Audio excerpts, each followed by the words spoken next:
Question 3. Figure 1 is an isosceles triangle with perimeter 40 cm.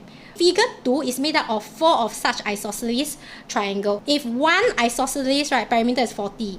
If we have 4 of them, what is the perimeter? You must take 40, do with the 4. Yes, you times 4, right? By right, your perimeter should be 160 cm. However, right, the perimeter for figure 2 is 112 only. It becomes less. We take 160 cm minus the 112 cm. It is less by 48 cm. But where is the part that is less? It must be the part that is not inside the perimeter. It's being covered, lor. By right, your perimeter will include this horizontal part, right? But when you join it up that time, right, can you see now the perimeter will not include this horizontal part because it's hidden inside. It's no longer the perimeter, right? I want you to imagine this is being broken apart, right? It will look like this. So when I break this apart that time, right, okay, I want to imagine this one is being split up. So can you see that this part here, the top one, it will belong to the top triangle. This part here also we have on the top triangle. But at the same time, right, this one, there's also another one that is at the lower triangle. This one here also at the lower triangle. So when you split out that time, you will be able to tell actually it's made up of 4 of such sides. So not divide by 2, okay, but divide by 4. 48 divided by 4. By the way, just to let you know, this question is an adapted question from a PSLE actual question. It already appeared twice, okay, so it's actually a trending question. Okay, so please take note of this question. I hope you all can do if let's say it come out again. Question 5, right, we have Corinne saved 20% of her monthly income. So what I will do is, usually when I see percentage, I will change it to fraction. Except for discount, GST, and interest, those 3 type of question I will use percentage to solve. 20%, right, is basically 1 over 5. Out of 5 units of her monthly income, she will save that 1 unit.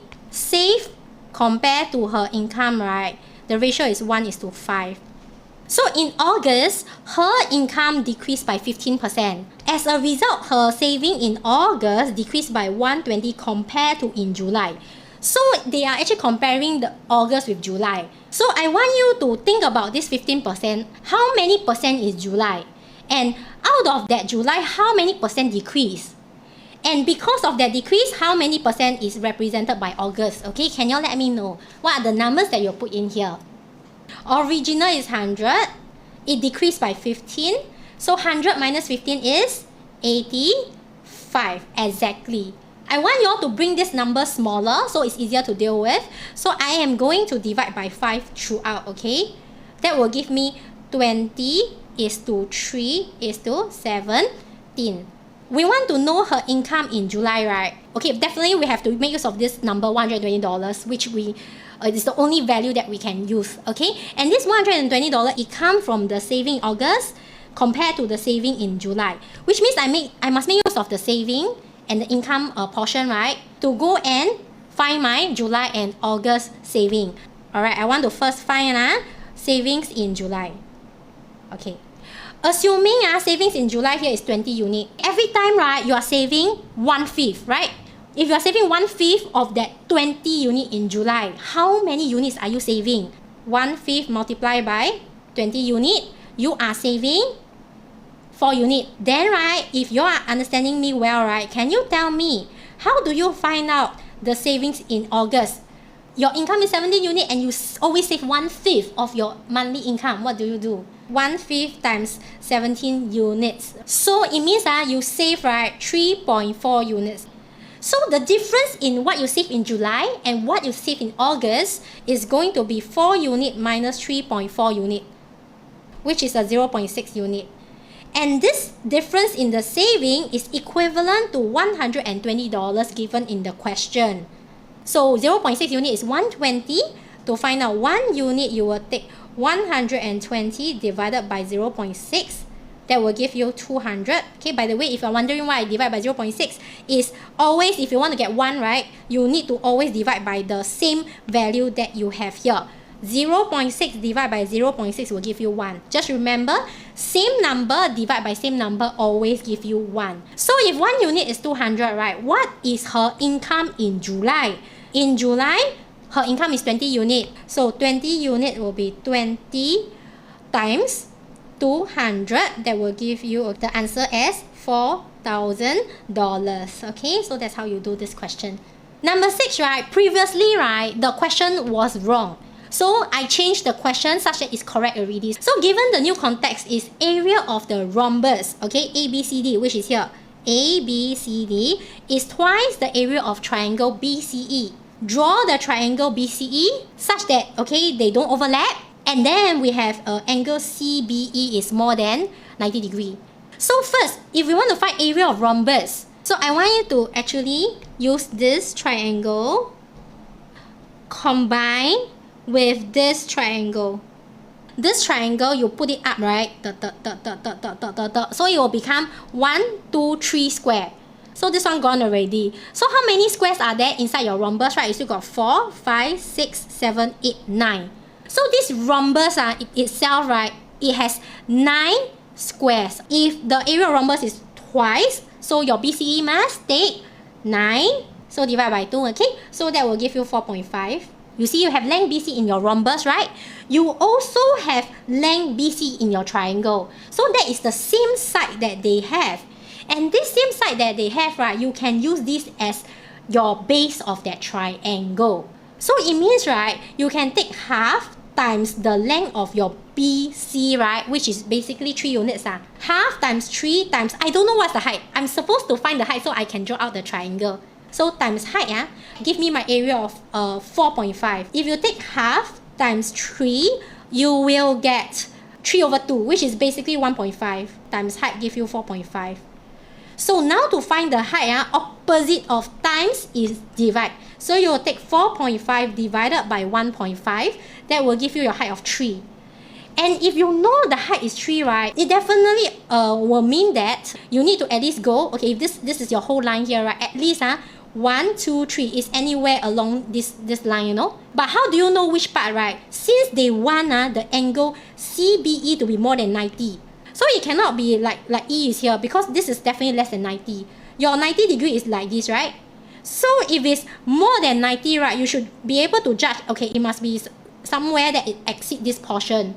And the fact that your height is 3, right, I will actually do this. 1, 2, 3, I will mark out this point here. So we have C, B, E. And then you join up, that's your triangle. Okay, we double check a few things, yeah? First thing, must be more than 90 degree. Yes, it's more than 90. Second thing, you need to check that the height is 3. If your base is here, so your height should be this. And it must be 90 degree to your base. And your height is 1, 2, 3. 3 units. So that's how you find the answer. What if I put the point below the one you marked out? Below meaning here, is it? If you put here, let's check, the height is 1, 2, 3. And then if you put here, you go like that. Yeah, it's more than 90. You also can. Draw a trapezium that has the same perimeter as the rhombus ABCD. To be able to draw the trapezium, I need to split out into my straight parts and my slanted parts. So where are my straight parts? My straight parts are this one. 1, 2, 3, 4, 5, 6. I got 6 units, okay, for the straight parts. For my slanted one, right, I have this slanted one and this slanted one. To be able to tell the length, not really possible, but what we can do is take note of the horizontal and vertical. So like here is 1, and then 1, 2, 3. Okay, that's something we can take note. We know that trapezium, right, you have one pair of parallel lines. First of all, right, this 6 unit, that is a straight part. I can actually decide, like I want to put on top is it 4? Or is it like 3? Or is it like 2? Actually, there's a lot of variation. Let's say I choose a number 4. And I want it to be 4. So let's say 1, 2, 3, 4. Then just bear in mind, if I do 4 later, I still need to do 2 more. But how do I link up? Is now I need to link the slanted one, right? So basically, it's actually you need to go in here.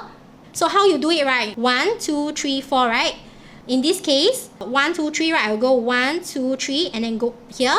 Here is the same. It's the slanted line here. And then the other parts, the slanted line is also the same thing, right? So I'm going to draw the same thing here, like go in.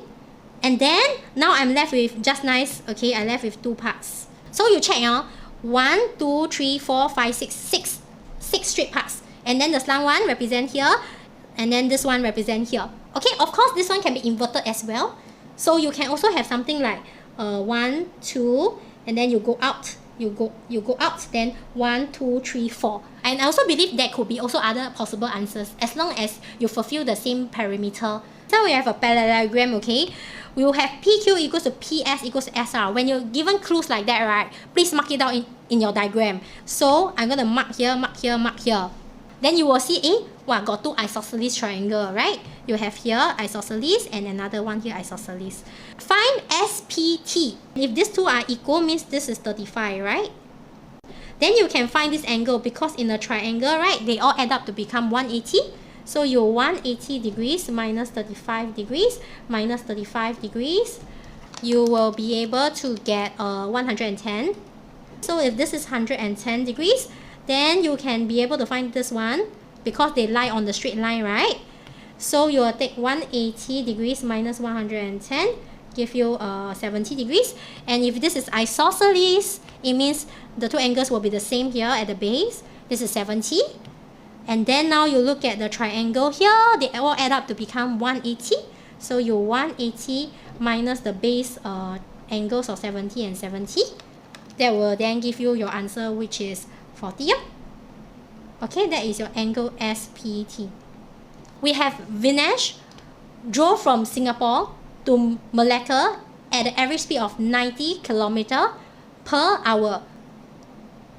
Okay, so here, Singapore to Malacca, and then on his return journey, he took the same route and covered 1/3 of the distance in 1 hour. 1/3 of the distance using 1 hour. And then he reduced his speed to 70 km per hour for the rest of the journey. If he already covered 1/3 of the distance, for the rest of the journey is what fraction? 2/3, very good. 2/3 of the distance. Don't tell me, teacher, I want to times 2. No, because his speed actually reduced already. The rate will be different. Okay, so you cannot make use of this already. You have to make use of what? You have to make use of, now they tell you, he took 4 hours in total for the return journey. So it means out of that 4 hours, right, he already used 1 hour in the first part. Means the remaining distance he covered is 3 hours. You see, you got this 70 km per hour.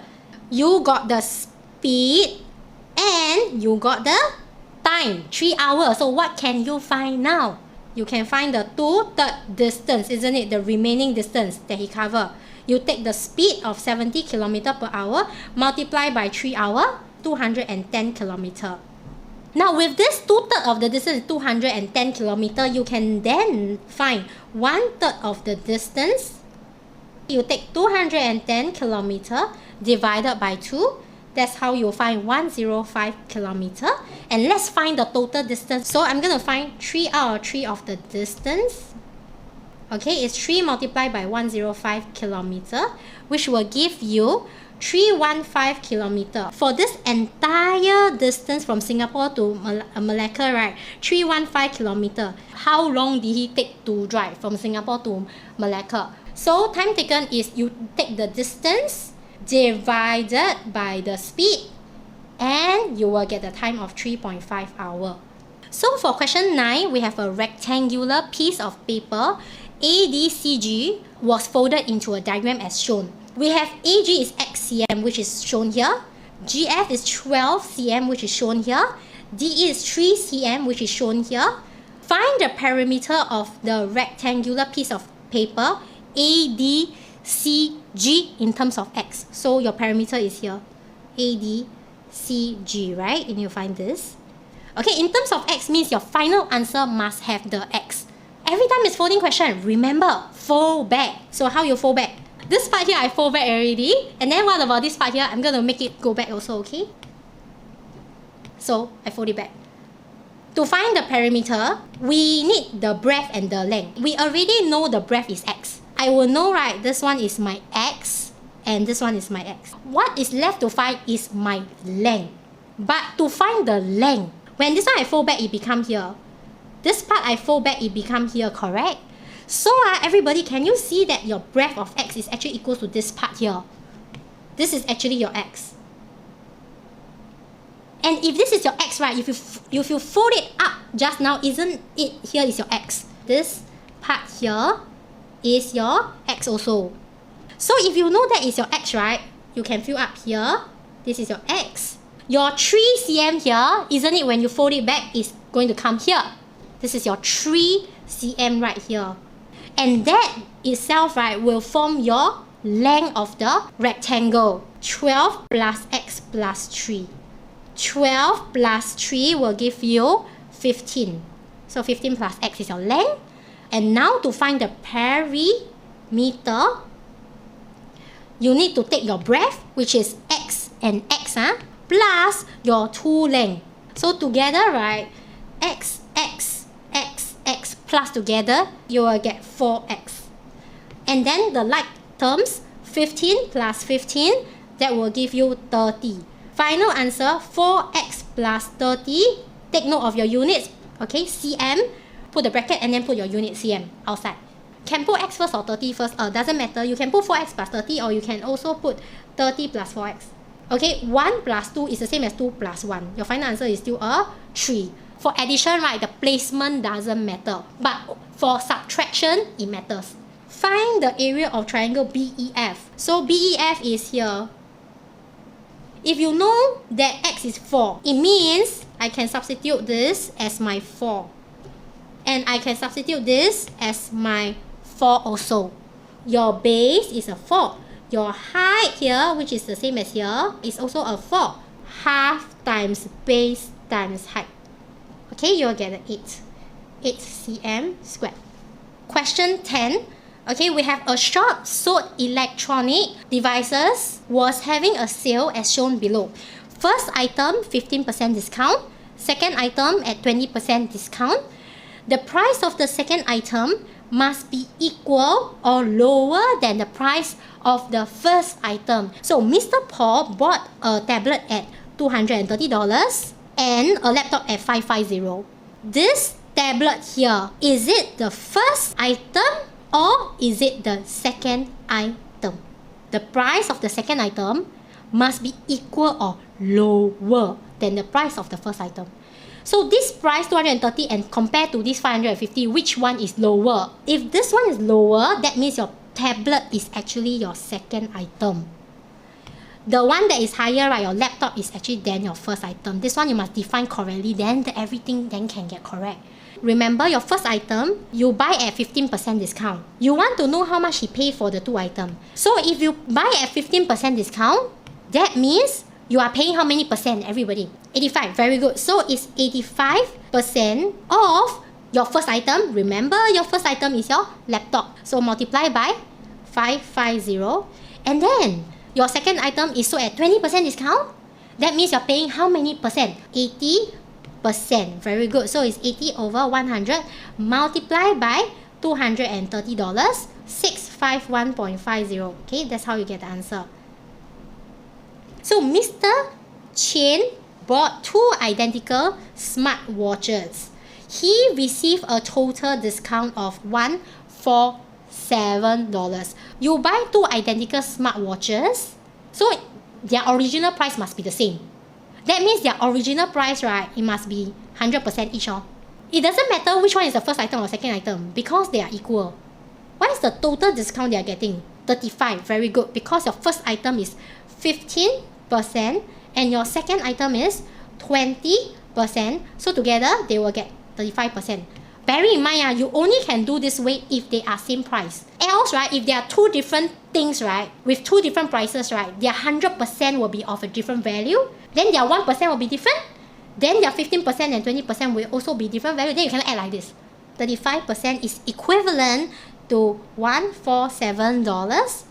1% is $147 divided by 35. That will give you $4.20. What is the price of one smartwatch before the discount? 100% is the original price. So 100 multiplied by $4.20. That's how you will get $420, which is your answer here, $420. The x should be here. Then you can do. We have A, B, C, D, E, G, F, C are identical rhombuses overlapping each other. So they are identical rhombuses. So right, every time you see rhombuses, right, there are a few things you should put it or mark it in your diagram. Number 1, your parallel lines. Number 2 is actually your length that are equal. But because there are too many like overlapping things, like this one, there's halfway, there's a line here. So I will just bear that in mind. I will not mark it in the figure for now. BHD is a straight line, and we have CFG is 76 degrees. Find angle X. Okay, so what I will do is I will focus in this rhombus first. So if you got 76 here, diagonally opposite angles are the same. So you will know that it's also 76 degrees. This. Can you see parallel? There's an alternate angle right there. If you never put that parallel marking, right, you may not be able to spot this Z shape. So according to alternate angles, right, you will know, right, this one is a 76 degrees also. Okay, alternate angles. Okay, how do you find this one, everybody? You know that there's interior angle here, right? Parallel. So you know that this plus this give you how many degree? And how do you find BGF? Isn't it 180 minus 76, right? You know interior angle, this plus this is 180, right? Yes. So 180 minus 76, right? You get 104 degrees. According to your rhombus angle property, right? This and this diagonal opposite angle will be the same. This whole thing here is going to be 104. Okay? 104 degrees. Angle X is 104 degrees minus 76 equals to 28 degrees. Identical rhombus, right, means this angle here, the obtuse one, isn't it must be equals to this angle here, the obtuse one. If this is 104, it will be the same as this obtuse angle 104. So if this one, right, is 104, right, you take 104 minus 76, you get your X. Okay, now find angle Y. So first of all, tell me what is this angle first, everybody. Remember, this is the one that is the acute one. Yes, it's a 76, right? Now take a look. If this is 76 and then they cut a diagonal line across, right, from one corner to another corner. So if they cut across like that, you can do what to the 76? Angle EBD. Yes, 76 degrees divided by 2. So you get 38, okay? So this part here is a 38 degree. This part here is a 38 degree. Just now we found our X already, right? Our X is 28, right? So can you see this is 28? So you look at this triangle here. You got 38 here. You got 28 here. Sum of angle in triangle, you can find this one, right? Angle BHC, right, is 180 minus 38 minus 28 degree. That will then give you 114 degree. Angles sum in, you don't need to write this bracket thing. I'm just writing it so that you all know which triangle am I focusing. BHC. After I get this, right, then to find Y is very easy because it's one straight line here. So if since just now earlier I found this 114, I can take 180 minus 114, I will find angle Y already. 180 minus 114, okay, is 66 degrees. So this question, right, we have a number pattern question, okay. Ray uses lines and dots to form the figures that follow a pattern as shown. 6, 9, 12, 15. They are all multiples of what, everybody? 3. Yeah. If you can spot it's multiple of 3, right, you can use this to help you to solve the question. So I want you to take 6 divided by 3, right? It's a 2. 9 divided by 3, right? It's a 3. So it's 3 times 3. 12 divided by 3, right? Is a 4. So 4 times 3. 15 divided by 3, right? Is a 5. So 5 times 3. Okay, then the next one quite easy. 2, 3, 4, 5. Next one is a 6 times 3. You'll get 18.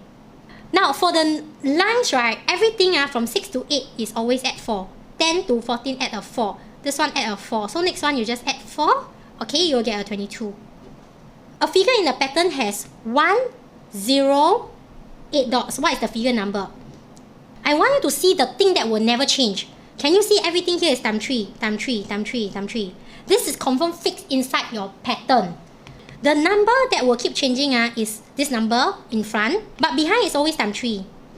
How do you get this number here? You need to link back to your figure number, right? The number that you always change, right? I want you to compare back to your figure number. If let's say figure number go to this number, is add how many? Always add 1. 1 plus 1 give you 2. 2 plus 1 give you 3. 3 plus 1 give you 4, right? It's always plus 1. You can check one more time. 4 plus 1 give you 5. So, right, this number that you're getting, right, is you need to take your figure number plus 1. Then you can get this number that always changes.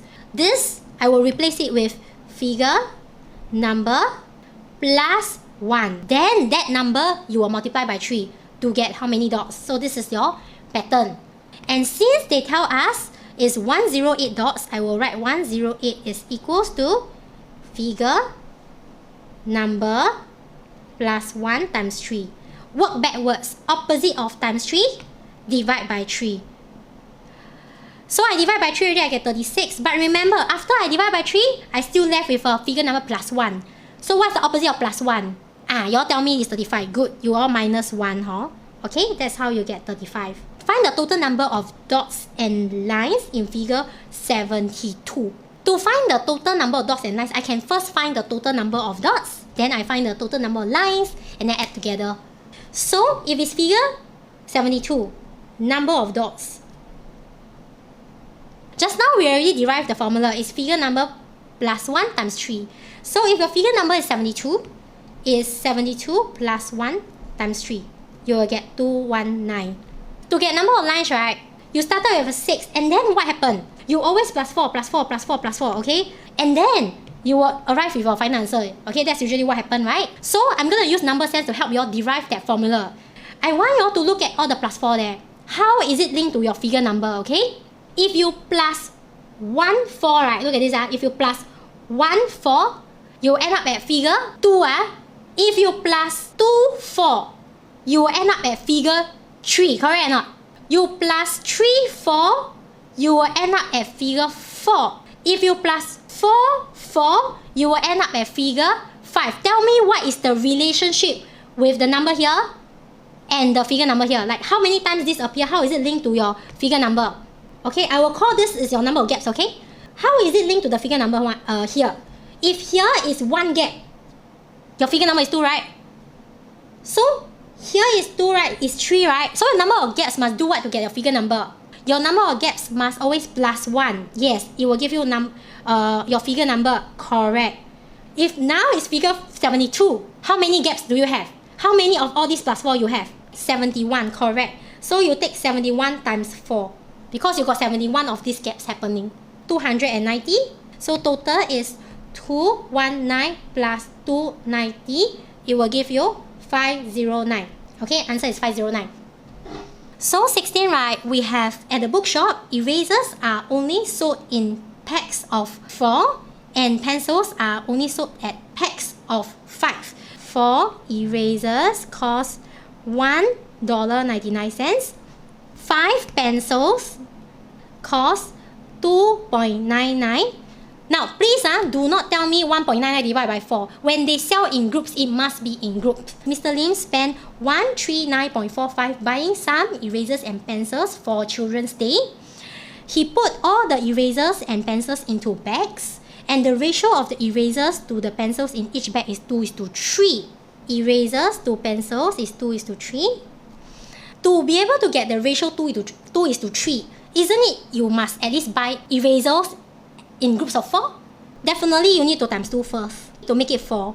So if it's 4 eraser, you need to actually buy 6 pencils. But then there's a problem here. Here 5 pencils, not 6 pencils. To make pencil the same, here is a 6 and here is a 5. Everybody can tell me what is the lowest common multiple of 6 and 5? 30, very good. So to make it to 30, what you're going to do is 6 times 5, correct? Here you times 5. That will give you 20 is to 30. To get to 30 here, now you need to times 6 here. 2.99 you times 6. 17.94. But don't forget, your 4 eraser now become 20 eraser already. So to make your erasers the same, you need to times 5 to make it to 20. Do the same thing here. You times 5 to 1.99. You will get 9.95. And once you manage to get this part here, 20 erasers and 30 pencils, that is actually what constitutes your smallest set that you can buy, whereby it's in a ratio of 2:3. So basically what it means is that your one set, right, minimally is 20 erasers and 30 pencils. We want to work with this number here, 139.45. That's the total cost. So let me find the total cost of my minimum one set first, which is taking my cost of my eraser, right, 9.95 plus my 30 pencils, right, that cost 17.94. the cost of one set, right, is 27.89. One set is 27.89.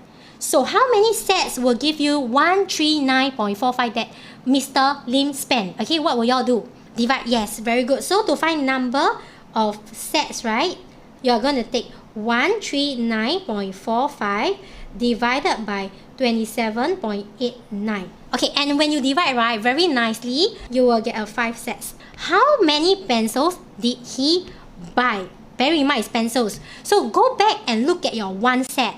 Your one set, you buy 30 pencils. So if here is a 5 sets, how many pencils did you buy? If your one set, you have 30 pencils, then 5 sets is 5 times 30, you will get 150 pencils.